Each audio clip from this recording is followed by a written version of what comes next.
I get to do the dentistry I do now and practice in the way I practice now because I went through a period of time where I hustled, I grinded, I took more CE than anybody else I knew. I stayed late, I got there early. I was willing to put in the work to do that. So I think that has to be the mentality of what you come into the practice with.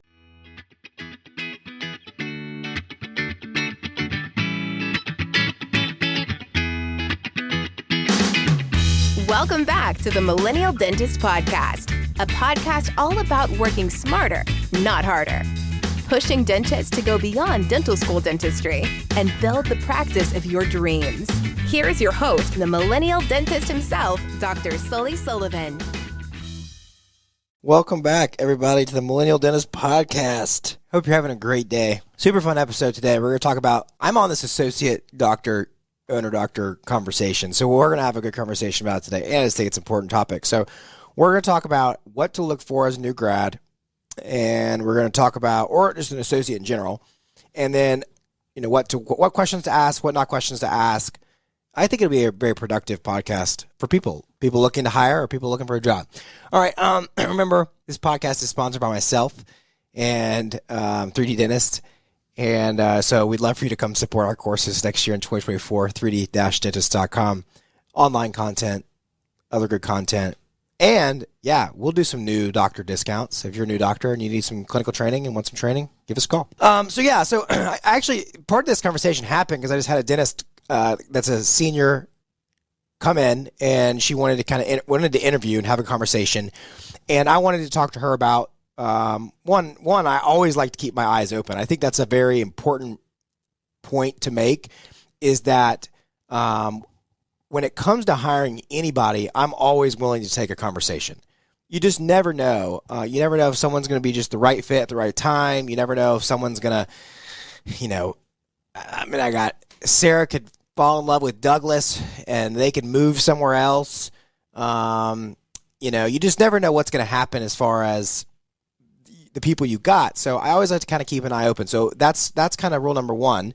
And then the second part of it is like, what do you look for? What questions do you ask, et cetera? So, and I thought this was a great question that she asked, what questions, if you were me, would you be asking? So we'll kind of break this down into a couple different areas. But I said the first and foremost I would ask is, I would want to know what is kind of the environment that I'm going into from a standpoint of like, what is my pathway to success? And we've kind of formalized this into what we have like an associate success path in our office, where I want to be able to have some sort of guideline or roadmap to what success looks like. So we start walking around the office, and I'm giving her a tour, talking about different things. And, you start to realize some of the things that they aren't getting the training at in hygiene, or that would be very abnormal or unusual.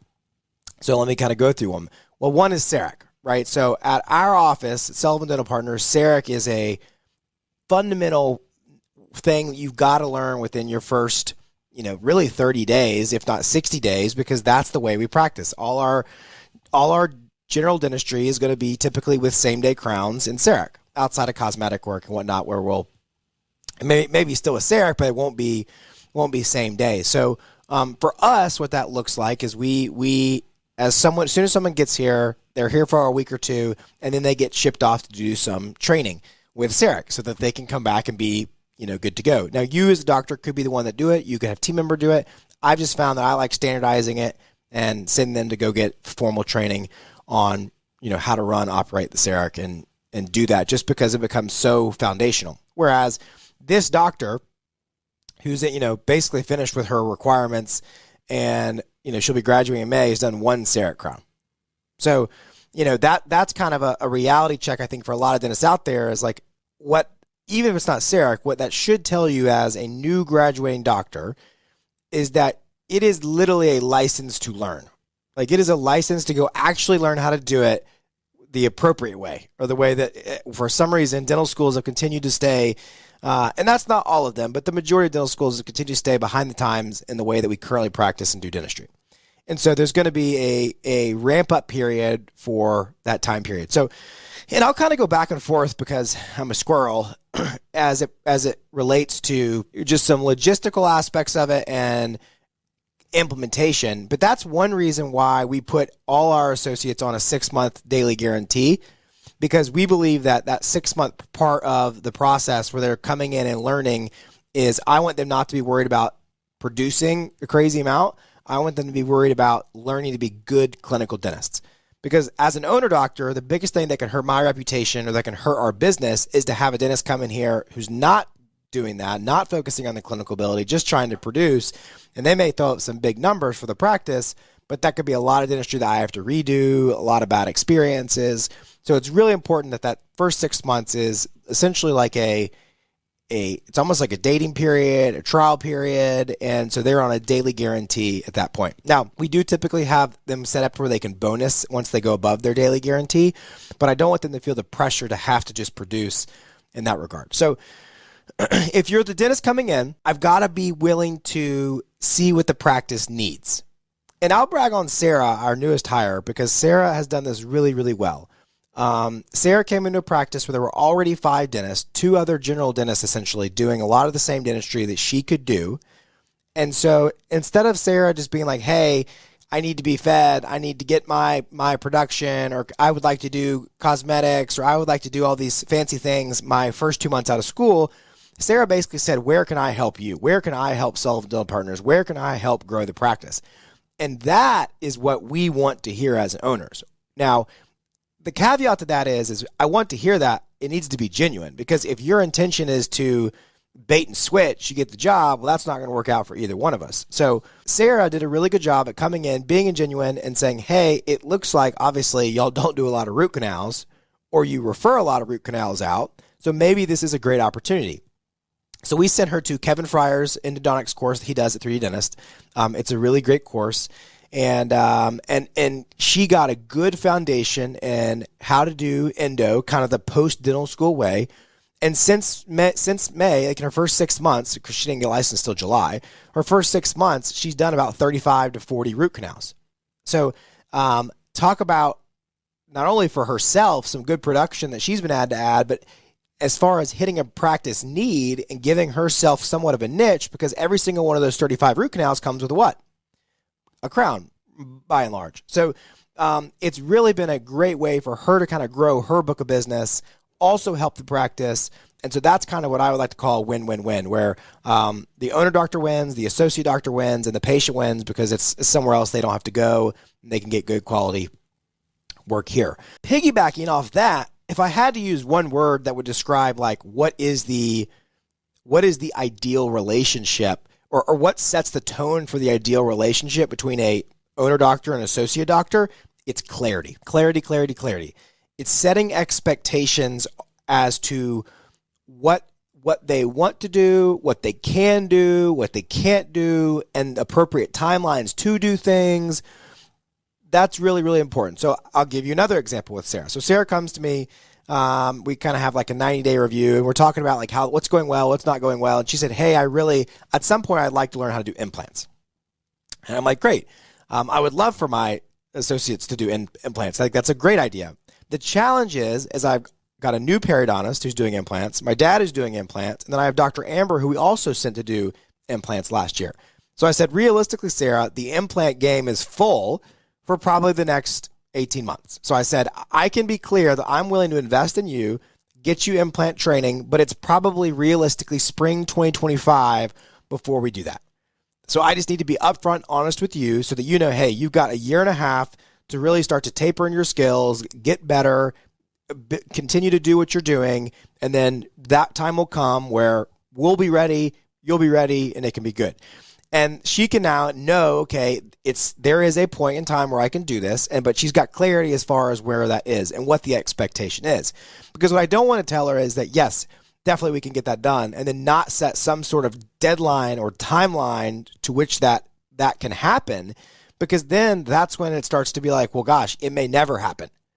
And so I think as owners, we've got to set good expectations on when and benchmark, so to speak, of when we can do things or not do things. And that may be even around CE, right? So if you're going to start to do cosmetic cases in our practice, for example, we're going to make sure that you go to our 3D treatment planning course, because I want to make sure that you're seeing dentistry and you're doing things at a cosmetic and aesthetic level that hit where we need to be as a practice. And so until you've kind of checked off that benchmark, we're not going to move into more cosmetic type cases where we're looking at doing 8, 10, 12 types, crowns or veneers or restorations of that nature. Yeah, I hope this is kind of making sense. I think from an associate standpoint, the other parts of this that I would say is you've got to come in and be willing to learn. I would want to know, what does mentorship look like? Like, that is the big buzzword that's overblown, not overblown.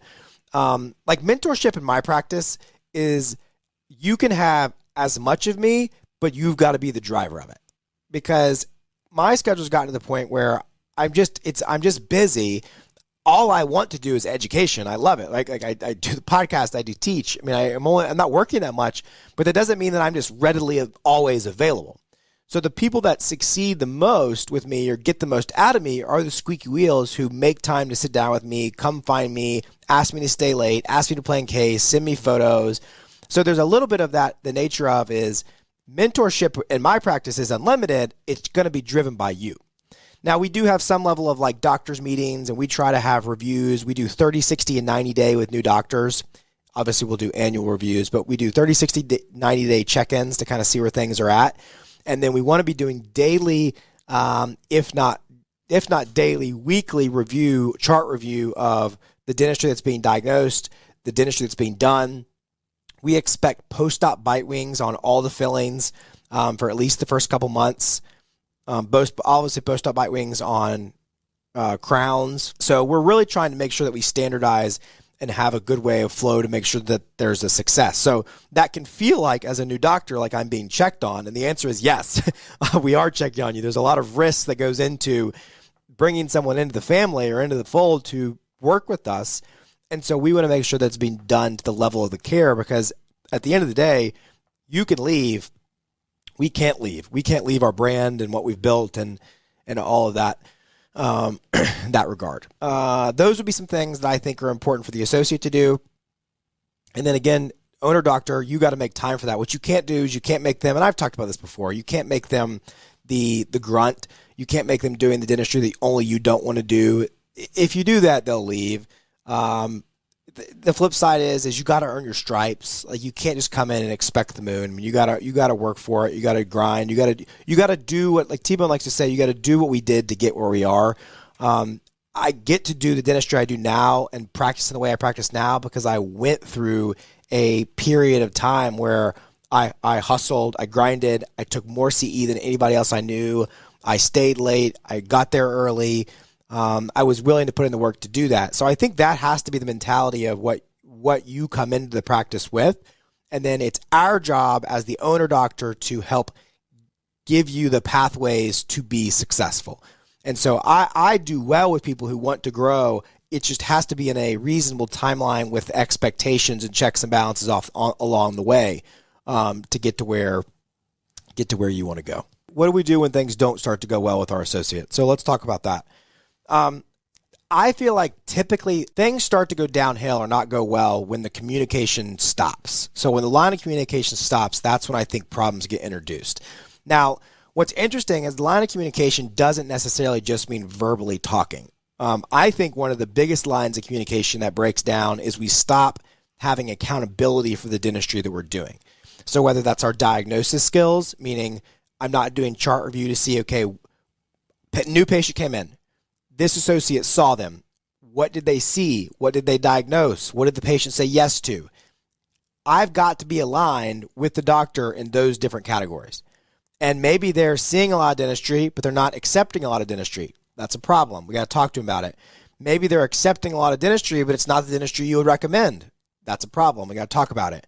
So I think just as important as just verbal communication as far as how things are going within the practice is how we're diagnosing and communicating with the team in the same way. So that's an area where there's got to maintain a line of communication.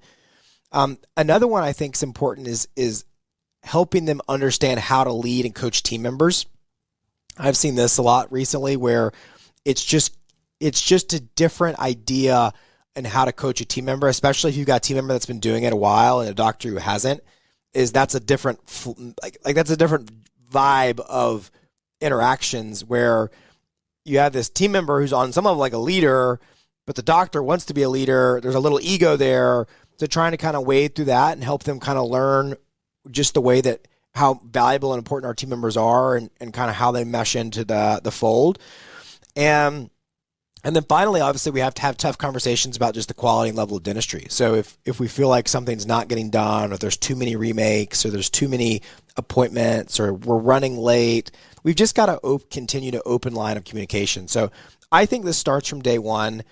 You've got to have daily check-ins, weekly check-ins. We've got to be reviewing this stuff. You've got to make it. There's a kind of a saying that I like to have at our office that's, I need people to get comfortable being uncomfortable. And I need everyone to understand that we're coming from a place of, I want us all to be better. I want our team to be better. I want our patients to get better care. And so in order to level up, in order to move forward, I've got to know that my team is comfortable being uncomfortable, that I can give them feedback, that I can give them coaching, and they're not going to take it personally. And so I think trying to continue to maintain an open line of communication from the beginning is probably one of the biggest ways you can avoid having negative conversations or having to kind of have difficult conversations with your associate or any team member, but eventually they may or may not just have to happen because that's the nature of the beast. I hope you enjoyed this episode.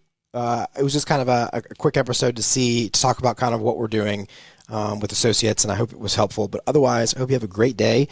And work smarter, not harder. See you next time.